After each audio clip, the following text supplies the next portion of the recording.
நண்பர்களே, இந்த நேரத்தில் என்னுடைய ஆதங்கம் ஒன்றை உங்களோடு பகிர்ந்து கொள்ள வேண்டும் என்று விரும்புகிறேன்.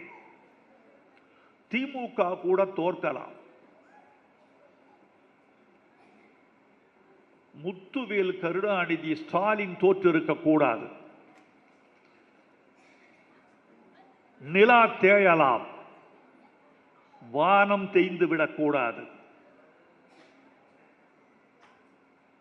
காற்றில் ஈரப்பதம் குறையலாம், கடலில் ஈரப்பதம் குறைந்திருக்க கூடாது.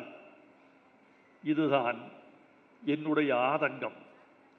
நன்மை செய்து தீமை வாங்கும் இதயம் கேட்பேன் என்று கண்ணதாசன் ஒரு பாடலில் எழுதியிருக்கிறார். அந்த இதயம் எதை கேட்கிறது? ஓர் இதயத்தை கேட்கிறது. அது எதை தாங்குகிற இதயம்? தீமையை தாங்குகிற இதயம். தீமை செய்து தீமை தாங்குகிற இதயத்தை கவிஞன் கேட்கவில்லை. நன்மை செய்து தீமை வாங்குகிற இதயத்தை கவிஞன் கேட்கிறான். நன்மை செய்தார், தமிழ்நாட்டுக்கு நன்மை செய்தார், தொண்டு செய்தார், இரவு பகலாக உழைத்தார். கொளத்தூர் தொகுதியை இது தமிழ்நாட்டின் ஒரு தொகுதியா, சிங்கப்பூரின் ஒரு பகுதியா என்று கேட்கும் அளவுக்கு மாற்றி வைத்தார்.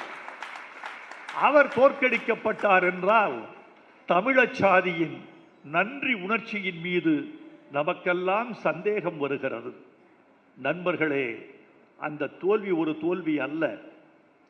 மே 4 ஒரு நாள் மட்டும்தான் தளபதி ஸ்டாலின் தோற்றிருக்கிறார். அந்த தொகுதி மக்கள் 365 நாளும் தோற்கடிக்கப்பட்டு கொண்டிருக்கிறார்கள்.